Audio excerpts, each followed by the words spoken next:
적절한 전세가율이 있을까요? 그렇죠. 간단하게 얘기하면 부동산 지인이라는 사이트에 들어가셔서 이제 보시면 확인이 가능한데 거기를 보면은 심지어 90%도 있어요. 를 한다라고 했을 때는 1억 이내로만 했습니다. 지금까지요? 네. 1억 이내로요? 서울에 투자를 할 수가 있다고요? 여러분, 북튜버계 신흥 강자, 질풍 가도를 달리고 있는 북레스님을 오늘 모셔보았는데요. 사실 정말 많은 또 작가분들, 또 경제적 자유를 이루신 분들을 만나보셨기 때문에 일단은 그 인사이트도 많이 갖고 계실 거잖아요. 맞아요. 그리고 또 작가님 나름대로의 경험치도 엄청나게 많으시고 네. 그래서 오늘 여러분들께서도 우리 북레스님이 이번에 신간이 나왔거든요. 이 얘기와 더불어서 우리 작가님의 인사이트를 엿볼 수 있는 시간이니까요. 놓치지 말고 꼭 들려주셨으면 좋겠습니다. 그럼 작가님 한번 소개 부탁드릴게요. 네, 저는 짧게 얘기하면 저는 투자자이자 그리고 유튜버이기도 하고 이번에 이제 작가로 등단을 한 평범한 직장인 북레스라고 합니다. 반갑습니다. 너무 바빠. 3가지 일을 하고 계세요. 대단하십니다. 그러니까요. 아유, 어쩌다 이렇게 된지 모르겠어요. 지금 이렇게 크게 이제 띄워지고 있을 텐데 네. 이번에 책을 또 맞습니다. 내셨을 텐데 어떤 부분인지 살짝만 얘기를 해주시면. 알겠습니다. 제가 원래 부동산 투자를 좀 직장 생활과 병행해서 오랫동안 했습니다. 그렇게 해서 한 이제 노하우를 제가 말로나 아니면 영상을 통해서 조금씩 나누곤 있었는데 이거를 뭔가 정리하면 좋지 않을까, 그렇게 해서 도움을 주면 좋지 않을까라는 생각을 많이 했었고, 그리고 저 스스로도 좀 정리를 좀 하고 싶더라고요. 그래서 그런 것들이 좀 잘 정리가 돼서 내 집 마련에 대한 고민을 한다거나 아니면 지금 현재 부동산 막 떨어진다 하고 있어가지고 부동산을 사고 싶은데 고민이신 분들, 그리고 부동산 투자를 하고 싶어 하시는 분들에게 도움이 될 만한 책을 한 권 냈습니다. 네, 저도 한번 미리 읽어봤는데 책이 진짜 무슨 홍삼 농축액 같은 기분이 들어요. 진하더라고요, 농도가. 그래서 사실 초보자 분들도 읽어도 좋고 이미 투자를 하셨던 분들도 여기 내가 놓쳤네 하는 부분이 있으니까 한번 오늘 작가님 이야기 들어보시고 관심 생기시면 전산리에 판매 중이거든요. 하셔도 좋을 것 같습니다. 네, 그러면 이제 북웨스님께서 사실 직장인이셨잖아요. 네, 그리고 지금도 직장인이고. 네, 그런데 직장과 사실 투자를 병행하기 쉽지 않은데 맞아요. 왜 부동산 투자를 시작하게 됐는지가 궁금합니다. 그렇죠. 네. 아마 모든 직장인분들이 동일하게 경험하셨었던 내용이실 것 같아요. 딱 월급을 받는 순간 이래가지고 집도 못 사고 내 평생 살아가겠구나라는 생각이 딱 들더라고요. 근데 이건 뭐 저뿐만 아니라 모든 분들이 공감하시는 부분이었고, 이제 그때 제 눈에 보였던 거는 그 부분이었어요. 어떤 부장님들은 집이 있어. 근데 저분은 그래서 어디 집이 있어서 자산이 이만큼 있대라는 거였고, 어떤 분들은 집이 아직도 없어. 근데 이게 집이 있는 분과 없는 분이 뭔가 크게 돈을 많이 벌고 적게 벌고의 차이가 없었어요. 왜냐면 같은 직장에서 계속 있었으니까. 네, 다만 차이점이 딱 하나라면 어떤 한 분은 어떤 시기에 결정을 해서 집을 사야겠다 하신 분이고, 어떤 분은 그 결정을 못 하신 거죠. 그러면서 생각이 든 거, 내가 부동산 투자를 해야겠구나, 아니면 집을 사야겠구나, 이 마음이 생겼고, 근데 제 성향상 제가 좀 살짝 쫄보라서 그래서 엄청 세심하세요. 그래서 그거를 내가 스스로 걱정이 안 될 정도로 공부를 하고 사야겠다라는 마음으로, 이제 그러면 공부를 이제 미친 듯이 해야죠. 안 그러면 못 살 테니까 그렇게 시작하게 됐습니다. 임장 보고서를 150장을 쓰셨다고. 네. 저 한 5장 포기했거든요. 열받아서 못하겠어요. 근데 보고서를 그렇게 많이 작성하시면서 네. 뭔가 많이 또 보여졌을 것 같아요. 맞습니다. 네. 그래서 그 부분 조금 이따가 더 살펴보고요. 알겠습니다. 네, 그리고 또 하나 제가 읽다가 하고 놀래서 물음표를 친 부분이 있거든요. 네. 수익률. 주식인 줄 알았어. 600% 성공 신화예요. 이거를 또 이루신 그 전적이 있으신데, 네네.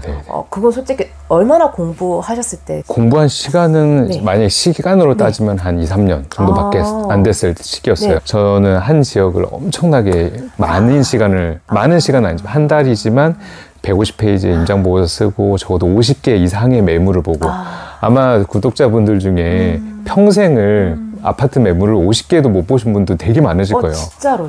네. 쉽지 않아요. 대부분 집 하나 이제 전세로 들어간 거나 집을 들어간다고 했을 때 대부분 한 번, 두 번, 세 번 이렇게 보시거든요. 근데 저는 한 지역이라고 하면 한 구, 한 구 안에서 그 안에서 적어도 50개 이상의 매물을 보고 그러면 그러고 나서 보고를 쓰고 이 지역에 대해서 어느 정도 알고 그 다음 지역으로 다음 달에 또 가고 이렇게 해가지고 그러니까 거의 2, 3년을 했으니까 적어도 24개 거의 30개 정도 지역을 보고 난 후에 이 집을 좀 사봐야겠다라고 결정을 한 거죠.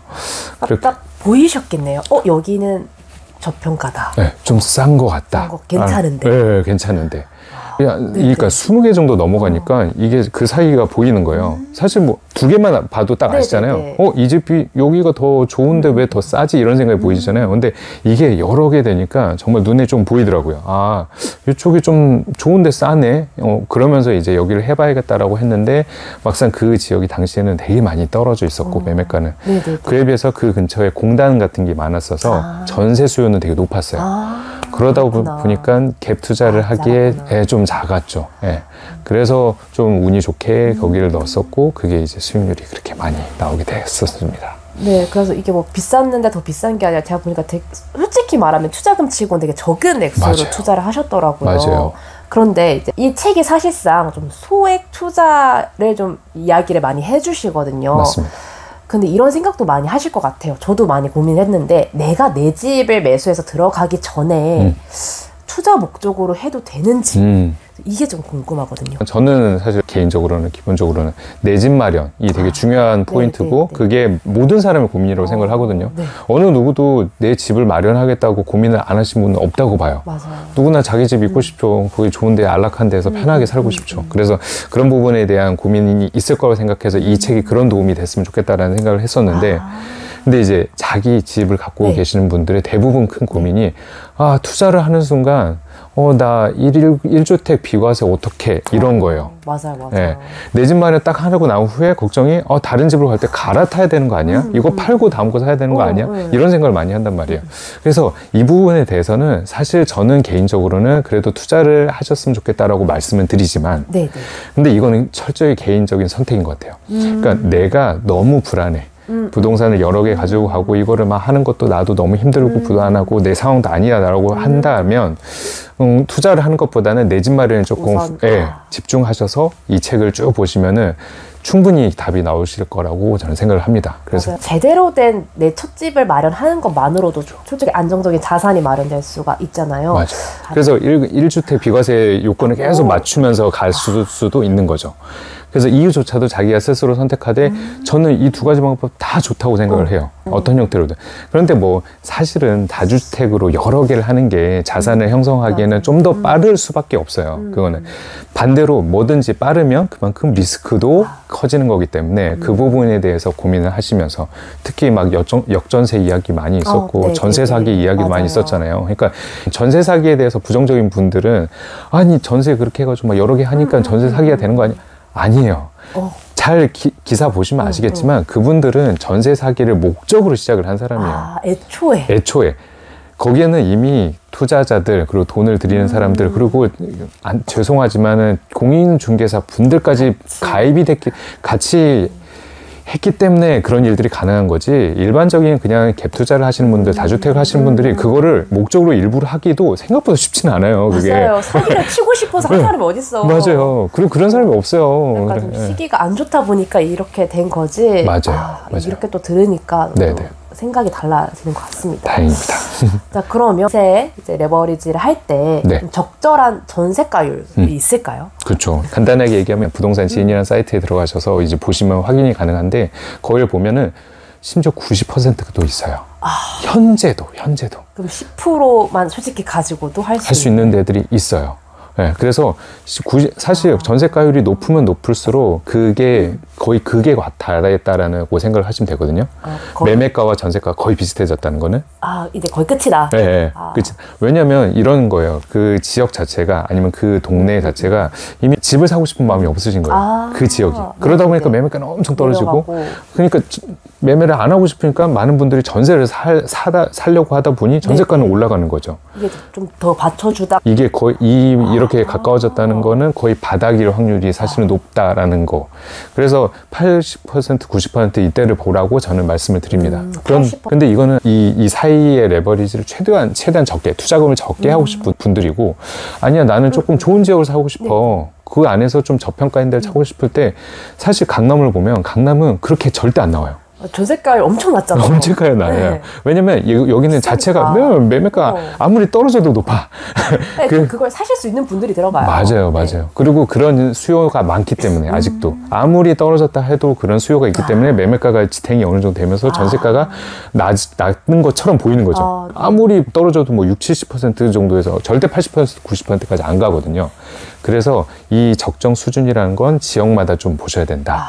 좀 상급지일수록 전세가율이 좀 더 작아지는구나. 맞습니다. 사실 진짜 그런 지역의 대장 아파트가 사실상 전세가율이 제일 낮다고. 맞아요. 매매가가 대장이기 때문에. 맞아요. 네, 이걸 목표로 하되 처음에는 전세가율이 이제 많은 것부터 맞습니다. 착착하면 되겠죠. 맞습니다. 우리 흔히 영끌이란 말을 많이 하잖아요. 사실 맞아요. 영끌을 좀 많이 경계를 해야 되는데, 그러면 도대체 내 소득 대비 얼마 정도를 이자 비용으로 내야 영끌이 아니게 되는 건지 좀 적절한지 기준이 있으실까요? 우선은 영끌은 절대 하시면 안 돼요. 정말로. 왜 하면 안 되냐면, 제가 이 얘기는 책에서도 이제 좀 살짝 다루기도 했지만은, 영끌을 할 시점을 한번 생각을 해보시면 돼요. 내가 영끌을 왜 하고 있지? 하고 생각해보면 대부분 근처에 있는 분들이 영끌을 하기 시작했어요, 이미. 맞아. 네. 대부분 그래요. 그러니까 누군가 영끌해서 막 나 집 샀어. 야, 몇 개월 전에 샀는데 엄청 올랐더라. 막 이런 얘기일 거예요. 네네네. 그거의 문제점은 뭐냐면, 많은 사람이 다수가 영끌을 하고 있을 확률이 높아요. 다수가 영끌을 한다는 건 뭐냐면, 이미 이게 상승장 후반기인 거예요. 고점에 가까울 확률이 커요. 물리는구나. 네, 100% 물리는 거예요. 아이쿠야. 다 아시잖아요. 투자는 쌀 때 사서 비쌀 때 파는 게 정석인데, 이건 이미 비쌀 때 사는 거예요. 네, 그럴 수 있죠. 비쌀 때 사서 더 비쌀 때 팔 수 있어요. 그런데 그럴 확률이 너무 떨어지잖아요, 상대적으로. 맞아요. 저는 차라리 그럴 때 오히려 모두 다, 야, 집 사지 마, 지금 망해. 그때 사는 게 차라리 훨씬 낫습니다. 지금 아닌가요? 네, 다 하지 말라는데? 네, 지금 괜찮은 곳 많아요. 아무튼. 네, 그래서 만약에 이자 비용을 한다라고 했을 때, 저는 기본적으로는 이것도 개인의 어떤 가치관에 따라 많이 달라요. 자기가 마련한 자기 집이고, 이게 내가 여기서 평생 살 거라고 생각하고 했을 때는, 사실 이자 비용이 좀 많더라도 평생 내가 이거를 살 거니까 이게 감당할 수 있는 거지만, 그게 아니다라고 했을 때는 사실 좀 적게 가져가야 돼서, 저는 기본적으로 막 이런 질문이 왔을 때는 되도록이면 내 수입의 한 20% 정도 미만 정도로 잡으셨으면 좋겠다라고 얘기는 해요. 네. 그게 혹시 이자 비용만일까요? 맞습니다. 아니면 원리금 포함일까요? 이자 비용만을. 원리금도 따로. 네네. 여러분, 원리금도 상당합니다. 상당해요. 절대 놓치면 안 돼요. 맞아요. 큰일 난다고. 좋습니다. 이렇게 정확하게 딱 잡아주니까 이 불인이 분들도 뭔가 자기만의 기준을 좀 세울 수 있을 것 같습니다. 다행입니다. 그러면. 근데 아까 전에 이제 전세가율 80%, 90%를 많이 말씀해 주셨는데, 사실 저도 이제 공부를 하면서 그런 것을 많이 봤거든요. 맞아요. 근데 의문이 들더라고요. 여기가 진짜 저평가된 건지, 아니면 그냥 입지 가치가 낮아서 저 가치에서 이렇게 된 건지. 맞아요. 어떻게 하면 좀 파악을 할 수가 있을까요? 이런 질문을 한다는 것 자체가 이미 투자를 좀 해봤다는 의미입니다. 정말로요. 근데 정말 이런 고민이 있어야 돼요. 내가 얘기를 딱 들어보니까 전세가율 높으면은 좀 좋은 지역인가 보네. 바닥에 가까워졌다며. 그러면은 여기에서 딱 봤을 때 여기 90%야. 그럼 여기 사야 되는 거 아니야? 근데 막 가보면 거의 막 40년대 아파트야. 뭐 사람이 살 수 있을까? 고민이 될 수밖에 없어요. 당연히 그러셔야 돼요. 그게 어쩌면 하나의 시작이 된 겁니다. 그때부터 고민을 하는데, 저는 이제 부동산 투자를 할 때 딱 세 개를 보라고 해요. 이 책도 전체적으로는 그런 부를 얘기를 한 건데, 하나는, 첫 번째는 타이밍. 내가 지금 살 타이밍인가. 두 번째는 이 지역이 그만한 가치가 있는 지역인가 하는 입지. 그리고 마지막은 가격. 요 세 가지가 맞아 떨어져야 됩니다. 그러니까 무조건 가격만 보면 안 되고, 그렇죠. 앞에 두 가지를 다 봐야 되는구나. 맞습니다. 그래서 지금 말씀하신 질문에 대한 답을 좀 더 심플하게 드리면, 첫 번째 있는 타이밍 부분에서 어느 정도 답이 나옵니다. 진짜요? 네. 타이밍 부분에서 아까 얘기했던 것처럼 전세가율이 하나의 포인트입니다. 하나의 잣대가 돼요. 저희가 6가지 어떤 잣대를 확인해 보라고 말씀을 드렸는데, 6가지 중에 하나가 전세가율입니다. 전세가율이 높을 때. 그러면은 나머지 5가지가 또 있잖아요. 네네. 그 5가지가 다 맞아 떨어졌을 때 보면 대부분 저가치가 아니라 저평가일 확률이 높습니다. 남은 5가지는 책을 통해 확인하실 수 있죠? 제가 얘기해드리고 싶지만 너무 오래 걸릴까봐. 네, 맞아요. 책을 통해 확인하세요. 네. 어쨌든 타이밍적인 전세가율만 보면 정말 저가치일 확률이 높아요. 맞아, 그런 솔직히 집은 되게 많으니까. 맞아요. 그런 집이 생각보다 많아요. 정말. 그래서 그런 거를 보려면 다른 5가지를 한번 보면서 그게 다 맞아 떨어지면 비교적 지금 들어가기 좋은 타이밍이구나. 여기가 생각보다는 저평가일 확률이 높겠다라고 보시면 될 것 같습니다. 책 다시 읽어요. 네. 그러면 아까 어떤 지역을 한 달 거의 동안 계속 보셨다고 하셨잖아요. 근데 그 지역을 솔직히 선택하셨던 이유도 아마 있었을 것 같은데. 맞아요. 그럼 다른 여러분들께, 구독자분들께 그럼 어떤 지역을 임장하기 전에 그 지역을 선택을 어떻게 해야 될지 혹시 선택 기준이 있었어요? 이제 처음 시작하시는 분들이 있을 거예요. 이제 처음 시작하시는 분들한테는 그 지역을 그냥 지금 현재 사는 지역, 내가 사는 지역, 아니면 그 바로 옆에 지역. 내가 대충은 알지만 많이는 가보진 않지만 거리상으로 멀지 않는. 왜냐면 이게 처음 시작하는 사람들한테 너무 많은 걸 권하기 시작하면 힘들어요. 너무 힘들어요. 맞아요. 그래서 내 지역부터 내가 진짜 몰랐던 거를 많이 아시게 되거든요. 그래서 그 지역을 가까운 지역 먼저 한번 하나하나 해보시면서 해보시길 바랍니다. 왜냐면 이게 투자를 또 시작하시는 분들은 이런 마음이 있어요. 나 지금 좋은 거 많대. 제가 막 얘기하니까 지금 투자할 때 많대. 지금 사람들이 다 사지 말라고 할 때가 살래. 맞아요. 그래서 지금 갈 거야 막 이러는데 그러면 안 돼요. 그럴 필요가 없어요. 제가 말씀드리지만 언제나 투자할 곳은 있어요. 언제나 정말로. 중요한 건 내가 그거를 볼 수 있는 눈을 키워야 돼요. 눈만 키우면 그 다음부터 돈은 저절로 벌리게 돼 있습니다. 오히려 자기가 살고 있는 지역을 더 모르시는 경우가 많더라고요. 맞아요. 제 친구도 분명 저는 너 사는 데 괜찮아 이랬거든요. 그러니까 무슨 소리 하는 거야. 여기 엉망이야. 여기는 안 오른다고 제 말이 올랐었거든요. 원래 자기가 사는 지역을 다 안 좋다고 생각해요. 다 똑같아요. 자기고 사는 곳은 항상 불만이야. 자기 회사가 불만이고. 맞아요. 근데 이게 다 이렇게 딱 갖다 놓고 보면은 여기가 좋은 데구나, 나쁜 데구나가 보이거든요. 맞아요. 그래서 저도 막 여러 지역을 옮겨 다니다 보니까 그 단점들이 막 눈에 보이더라고요. 맞아요. 그래서 여기가 이래서 상급지구나 눈에 막 보여요. 맞습니다. 그래서 자기가 아는 지역부터 점점 이렇게 넓혀가는 걸로 하시는 거를 추천드립니다. 그럼 이제 초보자분들은 일단 아는 지역부터 보는 게 맞고 혹시 좀 투자를 하신 분들께는 어떤 방법을? 만약에 투자를 좀 했다. 그래서 나는 좀 어느 정도 눈은 보이는데 지금 내가 아는 지역에서는 살만한 데가 잘 안 보인다 라고 하시면은 아까 한 질문 중에 하나가 힌트가 있습니다. 전세가율. 그걸로 먼저 한번 보시는 거를 추천을 드립니다. 왜냐면 전세가율이 이미 많이 되게 높아졌다라는 거는 기본적으로 내 투자 자금이 적다라는 의미잖아요. 그래서 그렇게 투자할 수 있는 곳이 있다라는 거잖아요. 거기서는. 그러면은 그 다음에 가서는 여기가 이제 저가치인지 저평가인지만 확인하면 되는 거니까 우선은 투자 금액은 이게 딱 내 목표 금액이랑 딱 맞춰 떨어진 거니까 그걸 맞추고 시작을 하는 거죠. 일단 가격부터 맞추고. 그렇죠.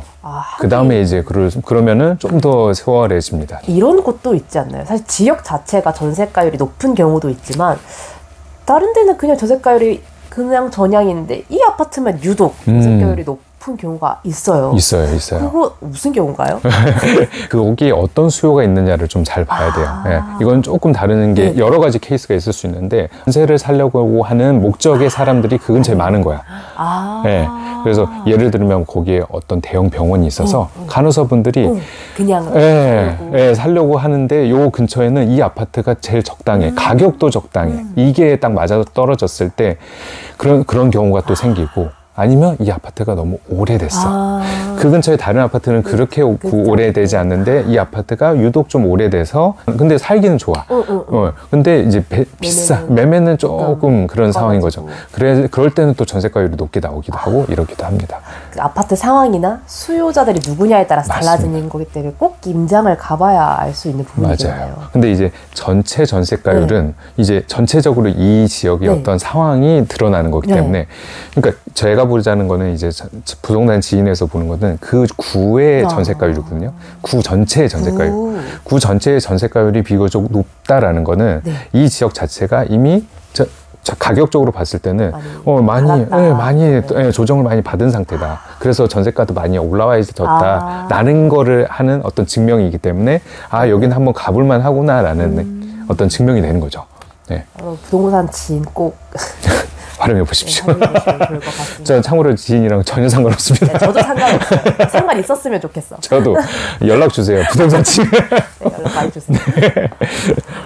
그러면 제가 개인적으로 좀 궁금한 부분이었긴 한데 네. 어떤 수도권도 그렇고 되게 공급이 많아지는 그런 지역이 있잖아요. 맞아요. 그리고 어떤 지역은 정말 뭐 3년 이내 공급이 거의 없어지는 지역이 있는데 사실상 그냥 공급량으로만 따지면 공급이 없어지는 지역에 가는 게 맞는데 맞아요. 근데 또 신축이 들어선다는 거는 그만한 신축 인프라를 같이 끌고 간다는 거거든요. 그렇죠. 그래서 이 두 개를 만약에 비교한다면 네. 어느 곳이 조금 더 나을 것 같다라고 생각 드시는지. 근데 아무리 그래도 이거는 좀 쉽게 답변을 드릴게요. 입지가 좀 좋은 데를 좀 더 보시는 게 맞는 것 같아요. 신축이고 뭐고 간에 그냥 입지로만 먼저 봐라. 네. 근데 왜냐면 신축이 여러 개 들어간다고 말씀을 하셨잖아요. 여러 개 들어간다는 건 결국 이거는 입지적으로 봤을 때는 중심지가 아닐 확률이 높겠죠. 이미 빈 땅이었으니까. 네, 맞아요. 그 말은 입지적으로는 살짝 떨어지는 곳에 이제 신축 아파트들이 우르르 들어가는 상황이기 때문에 지금 잠깐은 사람들이 신축이기 때문에 좋아하지만 시간이 지나서는 우리 부동산 투자할 때 1, 2년 하고 3, 4년 후에 나오려고 생각하는 게 아니잖아요. 맞아요. 그럴 목적으로 할 수도 있겠지만 그럴 목적이라면 또 해볼만 할 수도 있어요. 근데 참고로 얘기하면 그런 신축 아파트들이 우르르 들어가는 곳은 전세가가 낮아요. 맞아요. 왜냐면 전세가 여기서 낮은 이유가 뭐냐면 그래서 말물이 많으니까. 네, 많아서 그래요. 너무 많아서. 그에 비해서 여기로 가려고 마음먹은 사람은 그렇게 많지 않거든요. 수요라는 게 여기는 이제 생기고 있는 시점이고 이미 이미 상급지라고 정해져 있는 곳은 핵심 지라고 되어 있는 곳은 수요가 언제나 이렇게 호시탐탐 노리는 사람이 많아요. 보고 있어. 근데 여기는 갈까 말까 고민하는 사람들이 많을 뿐이거든요. 그러다 보니까 전세가가 그렇게 높을 수가 없어요. 여기는 한 3, 4년 정도는 지나야 전세가가 안정이 좀 되거든요. 그러다 보니까 이쪽에 투자하는 거는 이게 전세가율이 너무 높아서 투자하기가 조금 낮아서 조금 투자하기가 어려울 수 있습니다. 투자 물건으로 보기보다는 정말 내가 그냥 쾌적한 곳에서 살고 싶다. 그렇죠. 하는 거 보는 게 낫고 정말 좀 투자 목적으로 본다면 그냥 절대적인 입지. 맞습니다. 그래서 이제 좋은 입지에 신축 아파트들이 그렇게 비싼 이유가 못 들어가니까 자꾸 외곽으로 가는 거 아니야? 맞아요. 근데 이제 투자를 만약에 내가 좀 장기적으로 생각을 한다라고 하면은 사실은 신축보다는 입지를 보는 게 좀 더 맞는 것 같습니다. 자, 다음 질문은 이 책에 보면은 이제 부교수님께서 각 수도권별로 종사자 그 숫자를 다 적어 놓으셨어요. 그래서 A등급부터 뭐 D등급까지 이렇게 나눠 놓으셨는데 A등급인 부분만 제가 막 좀 체크를 해봤거든요. 근데 유독 이 미운 오리 같은 친구가 하나 있었어요. 막 다른 데는 그래 여기 좋지 하는데 부천이 보니까 솔직히 서울하고도 가깝고 일자리가 없는 것도 아니고 종사자들도 많은데 왜 생각보다 부천 좋습니다. 좋아요. 진짜 맛있는 것도 많고 좋은데 왜 가격이 생각보다 받쳐주지 못할까? 이 부분에 대해서 혹시 고민해 보신 적 있으신가요? 저도 고민하고 저도 저기에 투자를 한 게 있고 부천에요? 네, 저도 고민이 되는 부분이 많았죠. 그래서 혹시 여기서 부천 시민들이 보고 계신다고 너무 속상해지 마세요. 부천 투자하셨대잖아요. 저도 너무 좋아하세요. 너무 좋아하는 지역이에요. 왜 상대적으로 그렇게 많이 비싼 것 같지가 않냐라고 했을 때 이런 거예요. 그러니까 부천이 원래도 직장이 좀 많았지만 최근 들어서 더 많아졌어요. 그래서 어느 순간 봤더니 10만이 넘었더라고요. 부천이란 지역이. 그러니까요. 커졌어. 엄청 커졌어요. 그래서 종사수주가 되게 많아졌어요. 이제 산단들을 많이 개발을 하면서 더 많아진 것 같아요. 그리고 서울이랑 인접 지역이기도 하고 또 물류의 중간 지역이기도 하고 이래서 여러모로 개발이 돼서 제가 봤을 땐 부천이 여러모로 더 좋아지고 있는 것 같아요. 그런데 이게 그 종사자 수를 보셨지만 부천보다 너무 압도적으로 많은 데가 딱 있어요. 아시겠지만 이건 전 국민들이 다 아는 강남 지역이에요. 강남 지역은 150만이 있어요. 150만. 그리고 150만이 임금도 그렇게 낮지가 않아. 그러니까. 네, 임금이 높아요. 이런 걸 얘기하면 또 그런 분들이 있어요. 아니 수원이 더 높던데요. 울산이 더 높던데요. 맞아요, 이런 맞아요. 분들 계세요. 있어요. 울산 1등이라고. 울산 1등이에요. 어나더리에요. 어나더 레벨이에요. 진짜 그분들 되게 잘 사세요. 왕국인가 봐요. 네. 왕국. 근데 거기 울산 아시잖아요. 거기가 정유 공장들이 워낙 많고 임금 수준이 높으세요. 근데 이거는 비교군이 좀 달라요. 완전 다른 거예요. 지금 얘기하는 건 수도권을 얘기하는 겁니다. 생각해 보시면 부천에 사시는 분들의 많은 분들이 서울로 출퇴근을 하세요. 네. 제일 많이 가시는 게 가산디단, 구로디단으로 많이 가세요. 왜? 가까우니까. 그리고 구로디단, 가산디단에서 내가 회사를 다닌다라고 했을 때 하나의 집을 선택하는 어떤 곳 중에 하나가 부천 정도까지 생각해요. 심지어 인천 오른쪽에 있는 계양구까지도 얘기하고 부평구. 왜? 7호선이 지나가서. 지하철 하나만 쭉 가요. 네. 그래서 이 지역들을 고민을 하거든요. 부천도 이런 거예요. 자체적으로 직장 수도 있지만 조금 나는 연봉을 더 많이 받고 싶어 하시는 분들은 서울로 갈 수밖에 없어요. 그 다음에 내가 능력이 돼. 그러면은 강남까지 출퇴근하시는 분이 계시는 거예요. 그런데 집은 여기가 상대적으로 내가 지금은 감당이 가능한 수준인데 서울로 들어가려고 하면 너무 비싸. 그런 여러 가지 이유 때문에 거기를 선택할 수밖에 없거든요. 그래서 결론적으로 얘기를 해보면 어떤 상황인 거냐면 강남을 중심으로 우리나라는 어떤 부동산의 가격이 형성이 될 수밖에 없어요. 그러다 보니 이쪽 서쪽 라인이 어떻게 흐름이 흘러가냐면 강남에서 가격이 올라요. 그러면 그 다음에 동작구가 올라가요. 제가 말씀드린 건 밑에 라인 말고요. 이쪽 서쪽으로 가는 겁니다. 서쪽 라인으로 가는 거예요, 지금. 강남이 딱 올라가잖아요. 그러면 그 옆에 사방으로 올라가요. 사방으로 퍼져요. 사방으로 퍼지는데 그때 제가 지금 보는 건 부천까지 지금 가는 길을 지금 말씀드리는 거예요. 동작구가 올라야 되고 영등포구가 오르고 구로구가 오르고 금천구가 오르고 나서야 부천이 올라가요. 그러니까 왜냐면 그럴 수밖에 없다. 이게 이런 생각을 해보시면 돼요. 내가 만약에 강남으로 출퇴근을 해. 내가 지금 부천에 살고 있어. 너무 힘들어. 집을 봤더니 내 가격으로 살 수 있는 집이 갑자기 봤더니 구로구에 있네? 7호선 가는 길이 있어. 그러면 어디로 가시겠어요? 가겠죠. 네. 그리고 구로에 있는데 사당에서도 그 가격으로 살 수 있는 데가 있네? 그럼 사당 가야죠.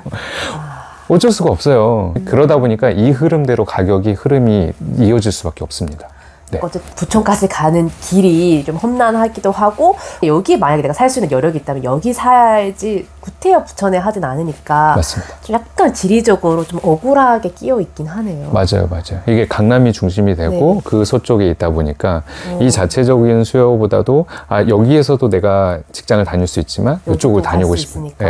그래서 이게 자연스럽게 나오는 게 입지를 결정을 할 때, 입지를 생각할 때 가장 중요한 요소가 이런 직장 수가 될 수밖에 없는 게 이런 겁니다.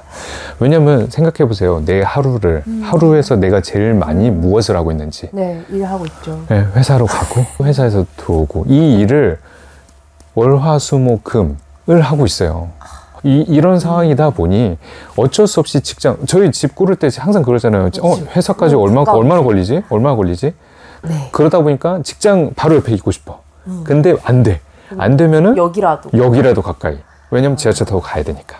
어쨌든 이 입지라는 건 결국에는 사실상 양질의 일자리 플러스 교통인데 여러분도 아시다시피 강남으로 갈수록 비싸지니까 어쨌든 강남하고 접근성이 좋아질수록 입지 가치가 높아진다라고. 맞습니다. 그렇게 되겠네요. 그에 비해서 이제 부천이라는 지역이 좀 멀다 보니 강남하고는 맞습니다. 안타까운 상황이 벌어지는 거죠. 하지만 부천 좋은 도시라는 너무 좋아요. 저는 너무 좋아합니다. 많이 올라라. 그러면 혹시 수도권도 있고 지방 투자도 있을 텐데 개인적인 거에 다 다르겠지만 맞습니다. 적절한 혹시 투자 금액이 기준이 있으실까요? 북레스님만의? 저 방금 말씀하신 것처럼 그 나름의 자기의 상황을 잘 보셔야 돼요. 내 투자금이 얼만큼 있고 그걸 어떻게 내가 돈을 운영할지를 고민하면서 하되 저는 기본적으로 지방을 한다고 하면은 5천만 원 투자금 이상을 넘기지 않아요. 5천만 원 이내로요? 지방을 하면 그렇고 만약 수도권 한다. 그리고 서울을 한다라고 했을 때는 1억 이내로만 했습니다. 지금까지요? 1억 이내로요? 서울에 투자를 할 수가 있다고요? 할 수 있을 때가 있었습니다. 있었습니다. 근데 이미 너무 이렇게 올라간 후에는 없어졌죠.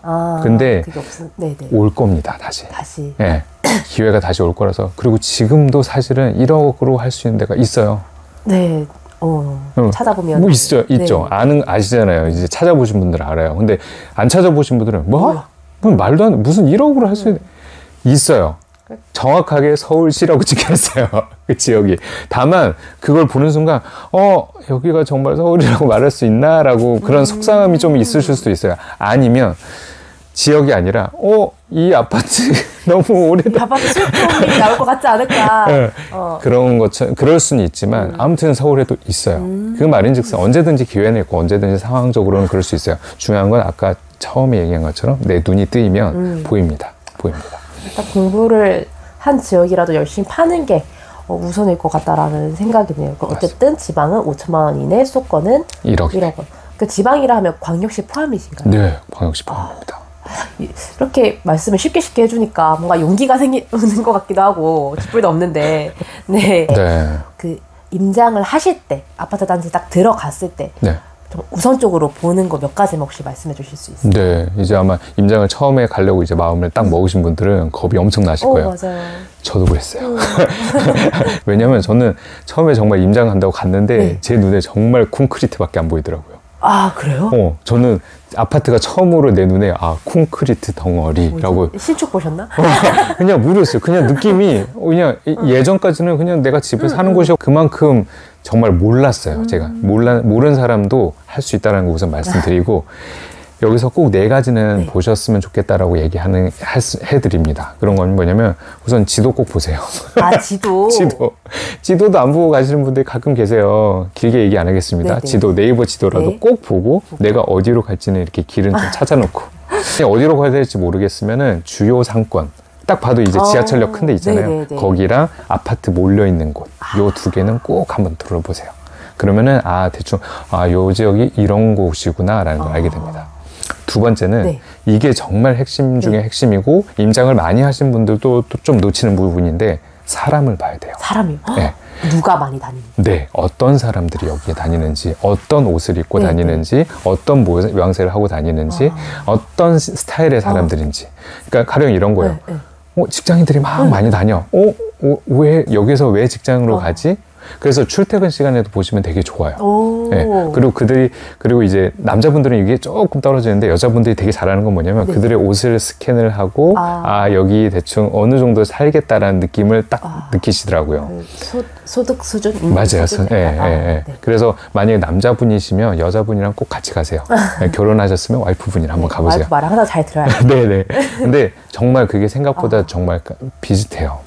그러니까 이게 한두 명은 다를 수 있어요. 요즘 분들은 또 온통 명품을 하신 분들도 많아서 잘 파악하기 쉽지 않아요. 어려운데 전체적으로 보면 좀 보입니다. 어느 연령대가 사는지도 보셔야 돼요.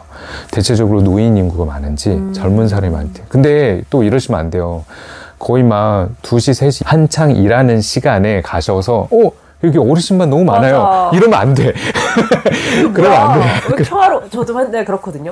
맨날 1시 이때 가놓고 왜 이렇게 평화롭지 여기? 당연히 평화롭지. 그렇죠. 그 시간에 일할 사람 다 일하고 있으니까. 그리고 주말에도. 맞아요. 당연히 사람이 없으니까. 그래서 일부러라도 초등학교 근처도 한번 가보시고 그래서 학교 시간에 학교 등교 어떤 사람들이 왔다 갔다 하는지 이런 것도 보면서 그래서 사람을 보는 것이 되게 중요합니다. 어찌 보면 되게 작은 거일 수 있는데 그것들이 쌓여서 사실은 제일 중요한 것들을 만들어내거든요. 그 데이터들이 내가 본 것들과 되게 많이 매칭이 돼요. 직장 인구가 많으면 대체적으로 20대, 30대, 40대 인구가 많아요. 그럼 나중에 봤을 때. 맞아요. 그리고 이 사람들이 많은 거는 결국은 여기에 매매가가 높아질 확률이 높아요. 왜냐하면 이들은 소득이 있기 때문에 언제든지 빚을 내서 집을 살 수 있는 여력이 있거든요. 근데 만약에 그 지역이 내가 봤는데 저 말씀하셔서 내가 출퇴근 시간도 보고 다 봤는데 그래도 어르신분들이 많았어요 라고 하면은 실제로 이게 데이터를 보면 진짜 어르신 인구가 좀 많은 편이에요. 그러면 거기는 상대적으로 매매가 상승이 조금 약할 수는 있겠다라고 판단을 하셔야 돼요. 그 책에 강동구를 많이 드셨는데 그래서 강동구가 신기한 게 아이들 비율도 되게 많은데 맞아요. 어르신 비율도 되게 많더라고요. 이거 어떻게 해야 돼? 이게 삐등삐등해. 이게 정말 서울에 있는 또 특성인데 서울은 전체적으로 인구 비율이 조금 높아요. 그러니까 어르신이 많은 편이에요. 네. 그거를 우선은 감안하셔야 네. 되고 대부분의 광역시도 좀 그래요. 네. 오히려 신도시가 오히려 또 젊은 분들 젊은 사람들이 엄청 많아요. 30, 40대가 엄청 많아요. 그러니까 이거를 조금 감안하면서 보여야 되고 강동구 같은 경우는 이제 저희 막 한창 강남 4구라고 할 정도로 네네. 이제 강남에 들어왔다 나갔다 하는 지역 중에 하나일 정도로 좋은 지역이라고 우리가 알고 있잖아요. 네. 거기도 또 어르신 인구가 많은 게 거기에 우선 자산이 많으신 분들이 거기에 살고 있는 확률이 많아요. 예를 들어 강남에 살고 있다가 네. 내가 퇴직을 했을 때 선택지 중에 하나가 강동구인 거예요. 맞아요. 강남 너무 복잡하니까. 맞아요. 그리고 또 말씀하신 것처럼 어린이들 애들이 많아. 애들이 많더라고요. 이게 왜냐면 이런 거예요. 있는 집 자제들이 결혼을 했어. 그랬을 때 강남은 못 들어와요. 그러니까 강남에 부모님이 살더라도 그 자제들이 강남에 들어오기는 쉽지가 않아요. 너무 비싸니까. 그때 선택지 중에 하나가 강동구인 겁니다. 강남의 대체제. 맞습니다. 그러면 그들은 대체적으로 강남 근처에서 일할 확률이 높겠죠. 그러니까 여기를 떠날 수는 없는 거고. 그랬을 때 대체적으로 대부분 강동구가 많아서 아주 어린 인구, 그러니까 30대 인구와 아이 인구와 그리고 어르신 인구가 많은 희한한 지역이 그리고 이 지역입니다. 평화롭더라고요. 네, 그리고 나름 거기도 학군이 좋은 곳들이 또 있어서 그래서 제가 이렇게 막 술술 나오잖아요. 이게 강동구 이게 그 지역을 그렇게 임장을 하고 고민해보고 다니고 그다음에 자료를 찾아보고 해서 나온 겁니다. 그러니까 아마 다른 구 얘기도 이렇게 막 말씀을 하실 거예요. 네. 그러니까 임장을 하고 또 그쪽에 계신 뭐 공인중개사 분들 이야기도 듣고 하다 보니까 머릿속에 이렇게 스토리가 이제 쌓이신 것 같아서 맞습니다. 저도 그럼 뭔가 진짜 임장해야겠다. 발로 뛰어야겠다는 생각이 들어요. 네. 경각심이 생긴다고 지금. 다행입니다. 그러면 이제 내가 정말 원하던 집을 선택을 했어요. 네. 그래도 좀 깎고 싶잖아요. 매매할 때 이 협상 스킬 많이 해보셨을 것 같아요. 네, 엄청 많이 했습니다. 필수 스킬 좀 몇 가지 알려주십시오. 이거는 내 집 마련을 하든 투자를 하든 누구나 동일하게 꼭 하셔야 돼요. 그러니까 저는 협상은 무조건 해야 된다고 생각을 합니다. 이런 얘기 하기 너무 어려워하시는 분들도 계시지만 그래. 내 돈 1,000만 원을 아낄 수 있다라고 생각하세요. 작은 돈이 아니에요. 진짜 아시잖아요. 1,000만 원 모으려면 얼마나 힘든지. 근데 그럴 수가 있다고요. 제가 지금 말하는 이제 3단계를 얘기를 드릴 텐데 그게 결국은 서로 좋아지는 거이거든요. 그래서 한번 잘 말씀을 드릴게요. 첫 번째는 우선은 상황을 정확하게 파악해야 돼요. 왜 집주인이 집을 팔는지, 왜 팔려고 하는지를 좀 아셔야 돼요. 그리고 그거와 연관된 어떤 상황들을 부동산 사장님한테 계속 물어봐야 돼요. 그래서 부동산님한테 잘해주셔야 돼요. 가서 뭐라도 뭐 이렇게 먹을 거라도 주시면서 왜요? 왜 어떤 게 있어요? 어떤 게 있어요? 그러면 부동산 사장님이 특히 여자분들은 그런 걸 잘 캐치해내세요. 그리고 가끔 그런 거 얘기하는 걸 싫어하는 매도인 분들이 계시잖아요. 맞아. 그것도 이렇게 어떻게 잘 해주시니까 그거를 최대한 많은 정보를 얻어보세요. 그리고 더 물어봐 달라고도 얘기를 해주세요. 앞으로 이렇게 그렇게 해서 어떻게든 최대한 정보를 첫 번째 얻는다. 그래서 그 정보를 얻었어요. 그럼 그걸 가지고 나름의 어떤 시나리오를 한번 정해보세요. 이분 같은 경우는 급매로 나가야 되는 상황이었어요. 그래서 왜 어떻게 나가지 하고 얘기를 들어봤더니 책에 있는 내용이다. 좀 다른 내용을 한번 얘기 드릴게요. 이분이 이제 사업을 하다가 조금 어려워진 상황인 거죠. 네, 그래서 급전이 필요한 상황인 거를 캐치한 거예요. 그러면 어떻게 해야 돼요? 이 사람 돈을 빨리 줘야겠네. 그래서 시나리오를 한 3개 정도 짜보는 거예요. 그래서 3개를 짜서 제가 이거를 지금 계약금을 좀 많이 드리겠습니다. 계약금을 좀 많이 책정해 드릴 테니까 그걸 원래는 10%면 충분하거든요. 하지만 이거를 더 많이 드릴게요. 아니면 계약금이 10%로 두고 아니면 중도금을 제가 한 달 내로 드릴게요. 보름 내로 드릴게요. 이러면은 그랬을 때 대신 매매가는 얼마큼 정도 깎아주세요. 이렇게 얘기를 하는 거를 시나리오 하나, 둘, 3개 정도를 적어보는 거예요. 적어보세요. 내가 이 중에 첫 번째 해서 안 되면 두 번째 하는 거예요. 근데 제 재정 상황도 있잖아요. 제가 돈이 나오는 상황도 생각을 하셔서 그걸 짜는 거죠. 아니면 무조건 던지면 안 돼요. 무조건 던지면 안 돼요. 깎인다고 무조건 하면은 또 문제가 생길 수 있으니까. 그래서 내가 마통이나 뭐 급하게 돈 뺄 수 있는지도 확인해 보시고 이렇게 찔러보면서 가격을 조금 낮춰보는 거죠. 그래서 이게 두 번째. 근데 세 번째는 가장 중요한 건 뭐냐면 서로 좋아야 돼요. 계약이라는 게 그리고 협상이라는 게 결국은 그거예요. 나만 좋으면은 절대 안 일어나요. 그러니까 내가 좋은 건 그거잖아요. 가격을 싸게 낮추는 거. 가격을 낮추는 거. 그래서 가격을 낮추시겠다고 막 임장이라기보다 아무튼 집을 보러 가셨다가 막 집의 단점을 막 얘기하시는 분 계세요. 맞아요. 이거 별로요. 저거 왜 이래? 여기 다 뜯어졌어요. 여기 다 틀어졌어요. 이게 한두 개는 좋아요. 한두 개는 그러니까 되게 중요한 것들 있잖아요. 누수된 것처럼 보이는 어떤 자국들이라든가 이런 것들은 얘기해 주셔도 돼요. 네, 무조건 해야죠. 해야 돼요. 네. 근데 그게 아니라 별거 아닌 게 있어요. 네, 어차피 아니 장판 뭐 도배 이건 할 거잖아 어차피. 맞아요. 근데 막 도배가 왜 이렇게 누런지 집주인이 이런 얘기 들으면 아니 솔직히 입장을 바꿔놓고 내가 집주인인데 누가 와서 그런 얘기 자기 집이잖아 내 소중한 집을 누구한테 보여주는 것도 사실 좀 불편한데 와서 그런 얘기하면 짜증 나거든요.